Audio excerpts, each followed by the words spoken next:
Hey everyone, welcome to FinTech. So my stock portfolio has seen a 10% rise since its low earlier this month, a slight recovery from the amount that had dropped all of last year. And with these massive swings in price, there are some huge opportunities in the market. Some of these stocks have risen 30, 40, even 50% from their lows of last year. So in this video, I'm going to be revealing my top 7 stocks to buy right now and explaining why I personally invest in each of them. So let's not waste any time and let's start out by diving into my actual Charles Schwab portfolio. So in my portfolio, we can see how much money I actually have invested in the stock market right now, and we can see that year to date my portfolio has increased by just under 6%, but it's increased substantially more from the low earlier this month. But if we expand this out to a longer time horizon, let's say for the last year, we can see just how much the market has dropped during that time. Now, despite the drop in tech stocks and growth stocks that are represented in this portfolio over the past 2 years, my portfolio is still outperforming the market over the time that I've been investing. And you can really see how investing in more volatile stocks can really have an impact on your portfolio. We can see this massive swing from April 4th all the way down to June 17th, and then we can see it swing back up and then drop again over the next few months. This is kind of just par for the course when you're investing in highly volatile growth stocks. You might see outstanding returns one year, but you're also going to experience a lot of volatility, and you need to be ready for it. That being said, let's go ahead and dive into my first and largest position overall, which is Datadog. Datadog I currently own 330 shares of at a value of just under $23,000,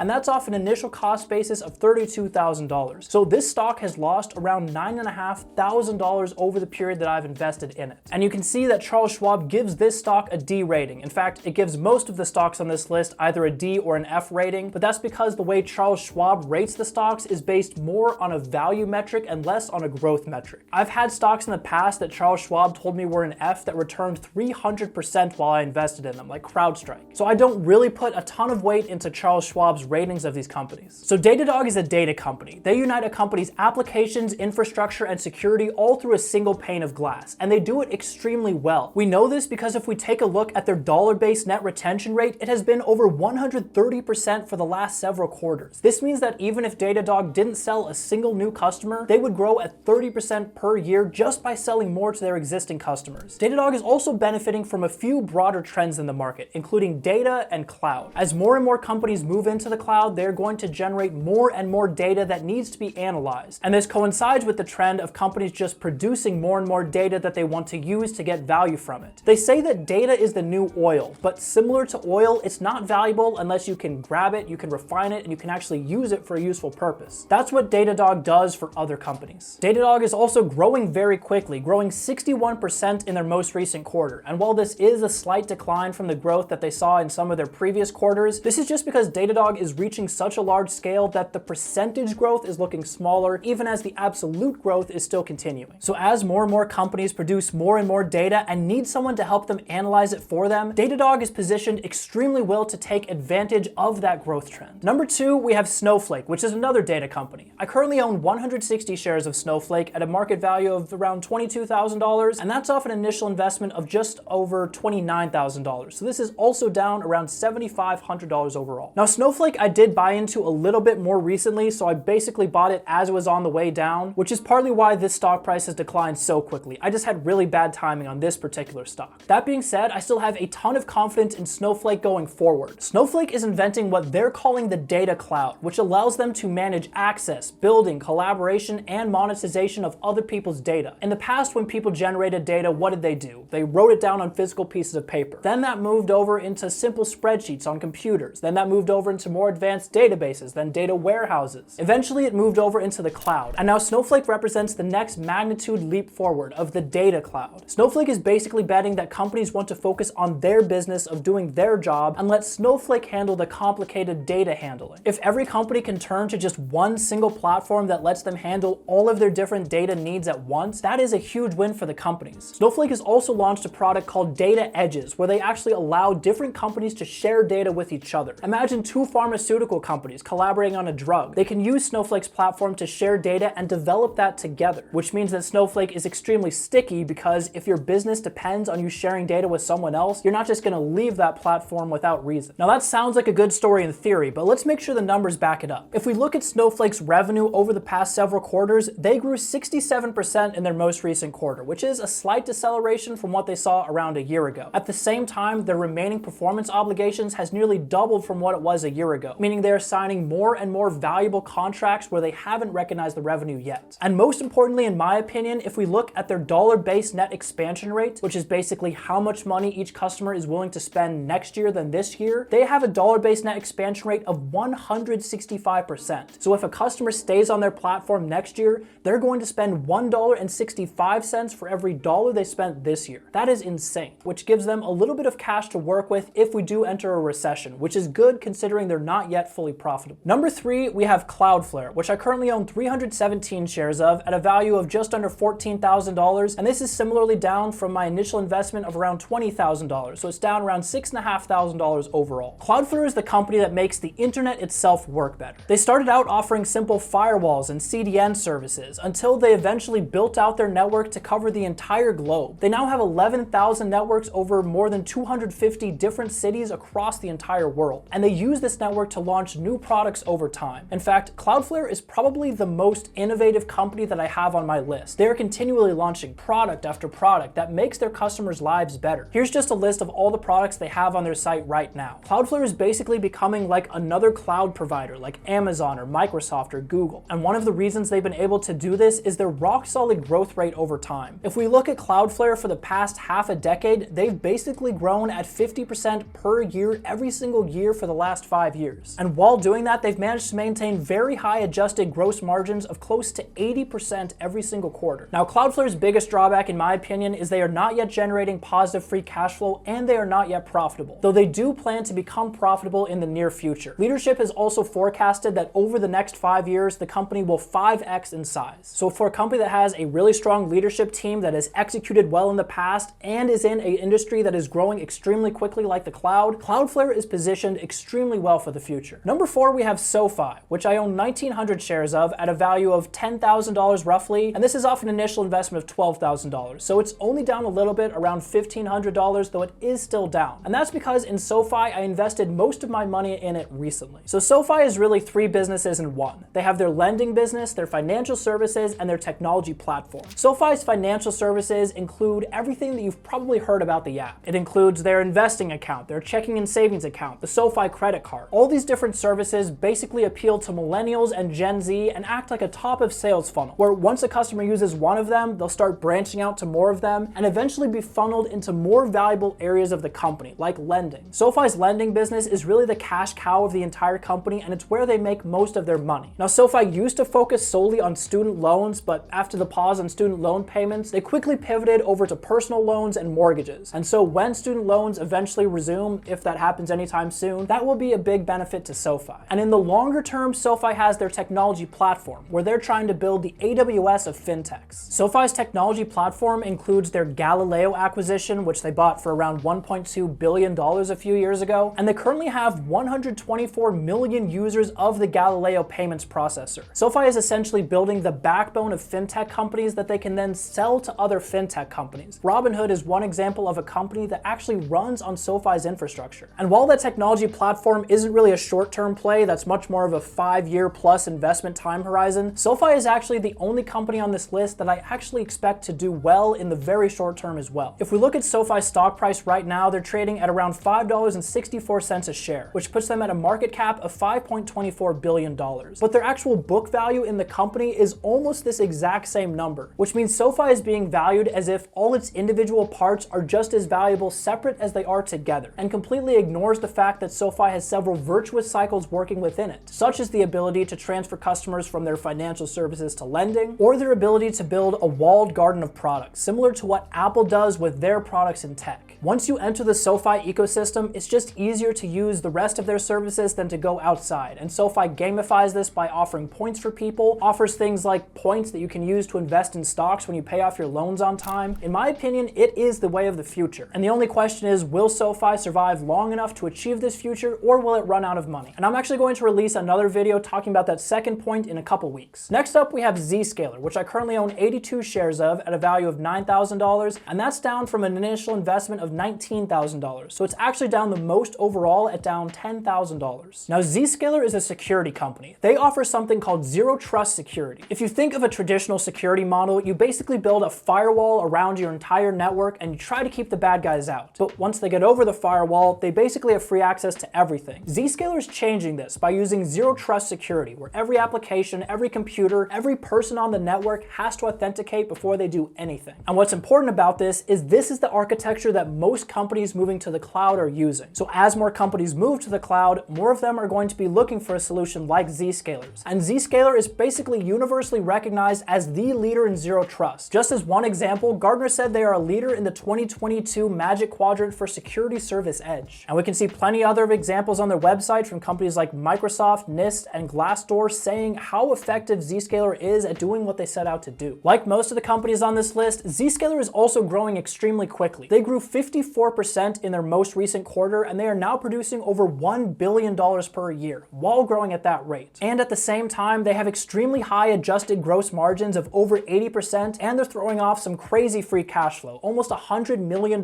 per quarter. Now, if we enter a recession, security companies may be hit harder than some other IT companies because security spending tends to get cut first. But Zscaler's free cash flow means that if other security companies are struggling that aren't producing cash flow, Zscaler has more options. They could buy back their stock at rock bottom prices. They could launch new products to push out their competitors, or they could even buy smaller competitors that are struggling during a recession. Cash is king during an economic downturn, and Zscaler has a lot of it. And make sure you stick around until the end of the video because I'll be revealing the one stock that I sold in this past month. Now, while I do like to invest in individual stocks, I realize that some level of diversification is necessary to protect you against unexpected events like a pandemic or a recession or really high inflation like we're seeing right now. But did you know you can invest outside of stocks and even real estate and put money into art? In fact, the art market has performed during periods of high inflation according to the Masterworks All Art Index. And this video's sponsor, Masterworks, is democratizing the art market by allowing almost anyone to invest in shares of high-value works of art. In the past 12 months alone, they've exited 9 pieces of art, which have all made positive returns for their investors. And contemporary art prices in general outperformed the S&P 500 by 131% over the past 26 years. Now, legally, I have to add that past performance is no guarantee of future results, but that's pretty crazy. Now, demand is high right now, and some paintings are selling out in as quickly as a few minutes. But because Masterworks sponsored this video, using the link in the description, you can check them out right now and get a completely free account. Masterworks has all the tools you need to research your art investments, such as their price database, where you can search for specific artists and see how much previous art has sold for. And all these tools are completely free for Masterworks investors. So go ahead and scroll down to the link in the description to sign up for a free account today. And now let's continue to my next stock position. Next up, we have Sentinel One, which I currently own 582 shares of at a value of $8,000, and that's down around 50%, more than 50% from its high at $17,000, with $9,000 lost overall. Now, Sentinel One in general has been a very volatile stock in my portfolio. If we just look at them since they went public, they had a huge increase in price during 2021 before collapsing in price, before shooting up again, before collapsing again, before kind of entering this slow, kind of gradual decline that all growth stocks have seen over the past year. Now, Sentinel One is a security company. They offer AI-powered protection against threats. One of their platforms, Singularity XDR, secures endpoints, clouds, and different identity services all at once. The idea here is that we're seeing more and more attacks every single day against companies, and as more companies deploy more endpoints in the cloud, that trend is not going away. The only way to handle that is to have more autonomous defending of those endpoints, and Sentinel One offers a platform that does that. And if we look at Sentinel One's growth rate, it is absolutely insane. In their most recent quarter, they grew 106% year over year, and in the previous quarter, they grew 124%. At the same time, they're still managing very high gross margins of 71% year over year. As we continue to see more and more high-profile security breaches, companies that are moving to the cloud are going to be looking for a cloud-native solution like Sentinel One. Now, the big drawback here is the fact that they have very high stock-based compensation at around 40% of their revenue, and they are not free cash flow positive, which could be an issue if we enter a recession, which is why Sentinel One is one of my smaller positions right now. Next up, we have Bill.com, which I currently own 74 shares of at a value of $7,500, and that's down from around $12,000 initially. Bill.com automates back office work for small to medium businesses, which might not mean anything to you because it didn't mean anything to me when I first looked into it. But basically, think of a small business. Think of all the little tasks that they need to do that they probably do using handwritten pieces of paper or simple Excel spreadsheets. Things like paying their suppliers, getting invoices invoices from customers, doing some basic accounting. For small to medium-sized businesses, many of those different pieces are handled completely manually, and they're wasting huge amounts of time doing it. Bill.com comes in and tries to automate as much as possible of that for their customers. What's crazy about Bill.com is because of the way they grow with their customers that use them, they are extremely sticky. Customers will sign up for one of their services, and then as they grow as a company, they'll end up signing up for more and more of them over time. And because they've used them basically the entire time they've existed, they don't really think about going to other platforms. Bill.com is extremely sticky. And we can see this by just how fast they're growing. In their most recent quarter, they grew 94% year over year, and that's when they've hit almost a $1 billion